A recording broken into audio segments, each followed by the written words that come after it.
Okay, Lynn, thank you so much for being a guest on our podcast today. We're excited to have you. Thank you so much, Jesse. Excited to be Yeah, here. yeah, excited to have you, and let's just dive right into it. What first got you into recruiting?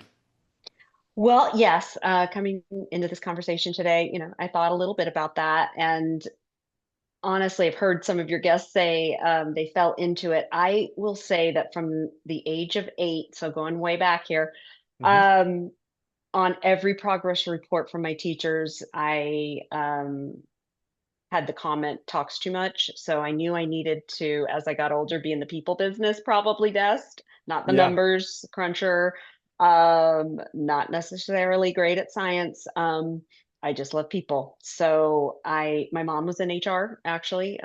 So they didn't have take your daughter to work day back in the day. But I think I just was drawn to it because I love people and I was super familiar with HR and HR functions um, based on my mom's career. Yeah, yeah. Isn't that the beauty of life? I like it because it's, because I grew up in a very similar thing. Actually, when you said that, my teachers told my parents a lot that I just talk too much. And so isn't it nice that there's Yeah. still a place for you, right? Because I would think Yes. science and test taking, not the best, but I do love talking to people. And so Yes. Mrs. Herbella, she made it sound like it was a deal breaker back in the day, but it served me well. So good, good, good. Well, you also have experience in your background being a hiring executive. So, what with that experience of being on the hiring side for a company when you're in the company, and then compared to being the recruiter side, how has that affected your recruiting tactics? yeah, so when I worked for the city of Las Vegas, I was responsible for talent acquisition and made a number of hires throughout the years. And I think really, honestly, that is very valuable experience as I talk to hiring leaders now Mhm. and help prepare interview panels for their engagement with candidates, right? And I'd say one of the biggest things is the similarity bias. So I always really caution my panel members about that, but remind them it's such a natural, I think, human thing to look for people that are similar to you. And Mhm. when I was a hiring manager myself, I would gravitate towards type A, detail oriented people like myself. And so Mhm. before you know it, you have a whole group that is driving each other crazy because they're all type A. And I really did learn as a hiring manager with my own team not to look at that nearly as much as I needed to look at what would complement the existing strengths on the team. So Mhm.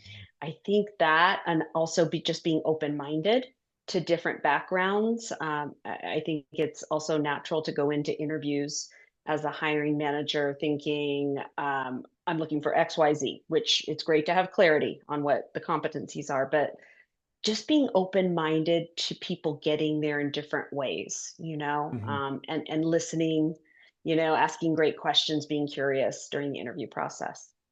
Yeah. Well, it's such an interesting thought about hiring people that are like yourself, right? That bias, because I'm sure more people do it than they realize, right? I know it's very common. Out of curiosity, tying it back to your mom being in HR growing up, Mm-hmm. did she ever talk about that with you? Do you think you caught onto that earlier than other people because of that? I, she didn't. That's such a good question, Jesse. But I Mm. would venture a guess that my mom hired people like her. Right, right. I think I could have learned from Yeah. her in that regard, but it was a little bit of a hard lesson for me that really a member of my team pointed out. Honestly, when I was hiring for a customer service rep, and I kept looking for the same traits. I had 3 openings, and I kept looking for the same things. Um, when that was really just what I related to, you know. Yeah. So No. I think you just have to get past that first thought and tendency. Yeah. No, I agree. I've just random thought. I was wondering if that had a connection there. But uh, Yeah. I'm curious. Let's talk about some qualities or traits. Are you seeing Well, let me rephrase this. When you're working with executive candidates, what qualities or traits are you seeing that help that executive stand out in the market today? Um, I would say over and above experience, which that gets you in the door, right? Your resume has to have the experience and education that provides you with the foundational knowledge to do the particular job. Hmm. But it's really being able to tell your story and being able to articulate it really well. And I think that starts with being comfortable with who you are, having self-reflected on what you do really well and what you don't do well, you know? So I think where I've sat there really in awe because I've literally sat in on hundreds of interviews. I've done executive search for the last 8 years. And prior to that, um, I was in HR for 12 years with my city.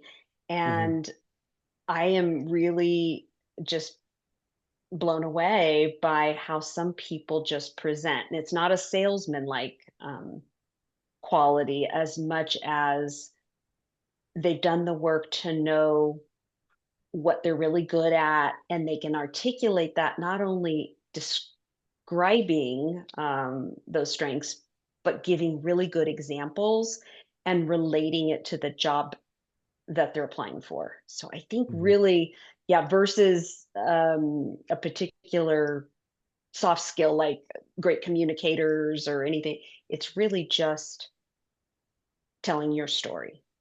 Hmm.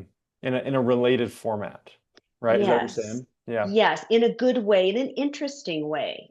You'll see interview panel members sometimes as a candidate walks out, just wanting more. They're just so engaged, and I think it's because that candidate also took the time to understand enough about the job they're applying for Hmm. to help the interviewers connect, to make that connection easily.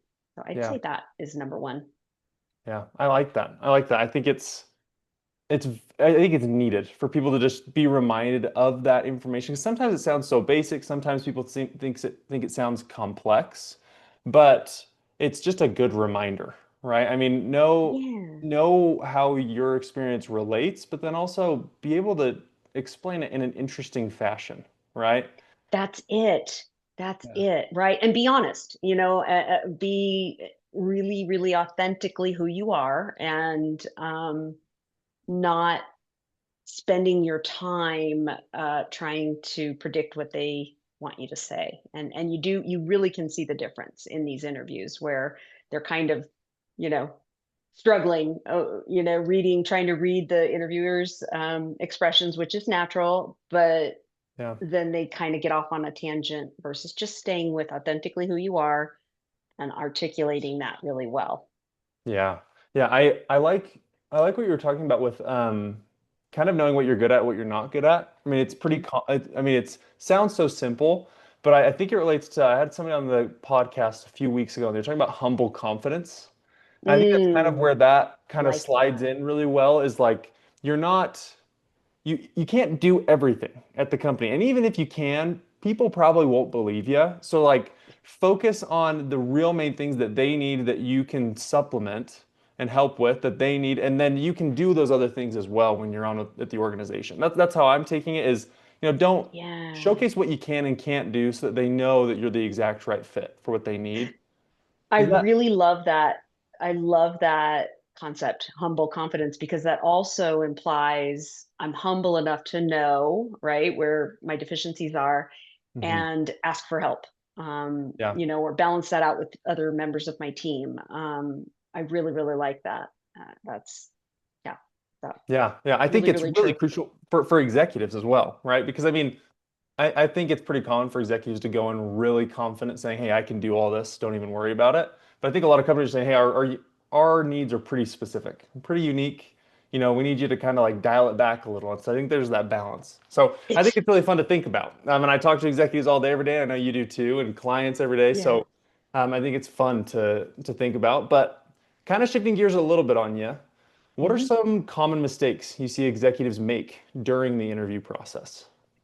Yeah, I mean, it's somewhat related. The one you hear the most often, right, is they didn't do their research on the company. And I don't know why that just always hits me wrong, because I again think they need to be doing their research on themselves and how they would fit within what's needed. It's it Mhm. right. They always get the impression, wow, I need to go on that website of the company to which I'm applying and just pour over every page and really observe. No, it's really more about, I think, having discernment of, this is what's important to this role. This is where strategically the company's trying to go. And this is what I've done that prepares me for that. I think the Mhm. other kind of simple one, and this is, I am so not the advocate for these common questions that we've all heard 10 million times. But what is your greatest weakness, right? Yeah. Which I never want to ask it in that way at an interview or when I'm doing a recruiter initial screening, Mhm. but you can get there a different way. And when people just come up with the things they Googled that are a weakness but sound like a strength, like Yeah. I just can't turn it off. I work too much, that kind of stuff. It just Right. doesn't seem authentic. Yeah. Where I've had candidates say, I'm really impatient. And of course, similarity bias, so am I. So that really resonates when a candidate says, and it's true, Yeah. it's believable, and you know what you're dealing with. It's just that whole self-awareness thing, I think. And when people don't have it, and can't express that or don't feel comfortable expressing that in an interview, I think they're just not giving a well-rounded view of themselves. I think that's one of the biggest mistakes. Yeah. Yeah, I think it's where that confidence can come in too. Because I mean, if you know what you're good at, but you also understand what probably isn't like healthy, right? I mean, most people, I know a lot of people that work a lot, but I also know that they're not proud that they can't turn it off, right? They're like, oh, it's kind of Yeah. grueling. So I feel like you could like even rephrase that in a different way to be like, you know what?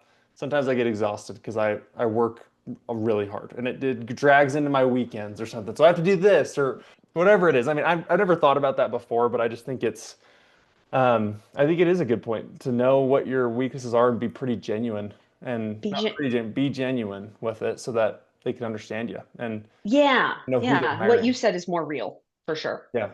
Yeah. I mean, I've found I run on batteries. So if I if I I work too believe it. hard, I I'm believe it. out of gas. So that anyways, that's really, really good to know. And I'm curious to talk with you about as well with recent shifts or trends you're seeing in the public sector organizations or what they're prioritizing when you're hiring.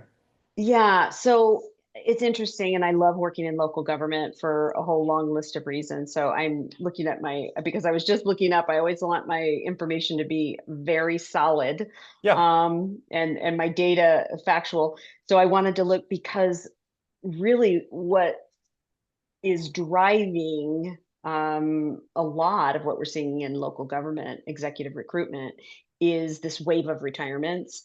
So when I left my city about 7, 8 years ago, it was just at the very beginning stages. But there are outside influences like the economy, where some of the baby boomers didn't feel comfortable retiring quite yet. So Yeah. now I'm seeing, like, 8 years later, things are, people are in a position now to retire.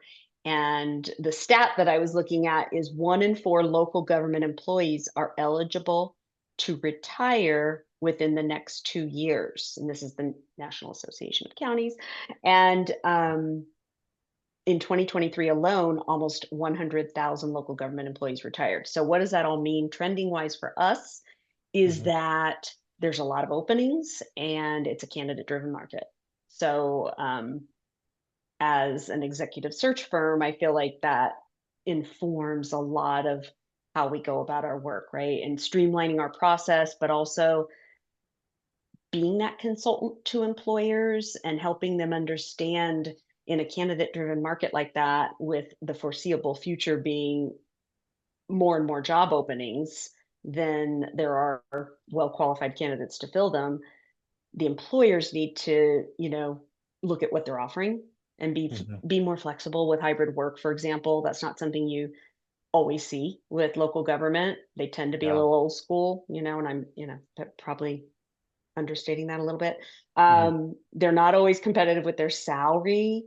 Um, they need to look at non-traditional candidates, meaning people with private sector only. Uh, Yeah.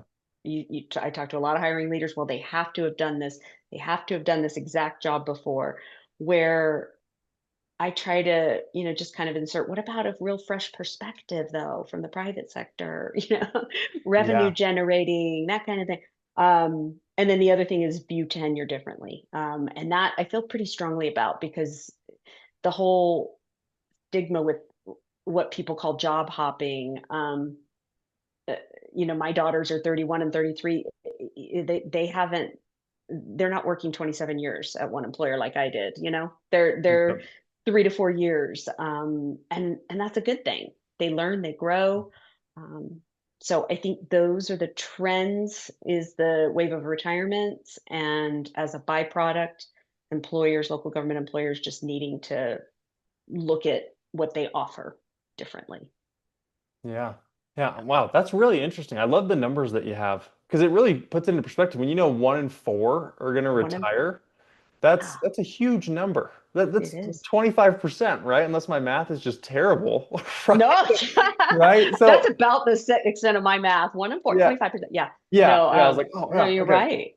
Yeah. And So yeah, all those openings. Yeah. no, it's interesting. It's really interesting. It's going to cause some shifts. And I like the idea of, I love hearing when people are open or kind of pushing, hey, we can take somebody from another industry. We can take somebody with experience that's relevant because there are parallels. There are things that can transfer. And I see it happen all the time talking to candidates where they get stuck in an industry and they're saying, I want to be seen somewhere else, but I'm having a real hard time breaking through that barrier. But they're Yes. awesome, hardworking, really intelligent, and they could do a lot of good for other organizations. But some people are just really strict on it. So I really like that you hit that point because Yeah. that's what I wish everybody was saying. I wish they'd, but I mean, obviously you don't have time. Nobody has time to look at every potential candidate from every industry.